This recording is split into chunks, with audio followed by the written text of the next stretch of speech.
Güey, pa' que nun t'aburras, calei Avilés dende casa. Visitamos la Noria del Parque Ferrera. La Noria ya agora el Centro de Educación Ambiental del Concello de Avilés.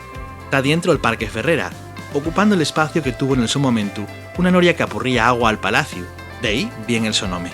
Una noria y un artefacto que, en el caso que nos ocupa, movía en la animales y que servía para sacar agua de los pozos. En el año 2010, el Concello de Avilés entamó a hacer unas obras de reforma para fallar el edificio y hacer de él lo que llegó ahí. Cuando entamaron a furacar el suelo, descubrióse el pozo que puede verse agora, de 7 metros de fondura. Enriba el pozo punxóse un suelo de vidrio en donde se puede ver lo fondo que lle y la vida que hay en él, porque dentro hay de ellos felechos nes muries, nes que da la luz y además hay mucha muga. También puede verse agua no fondero el pozo.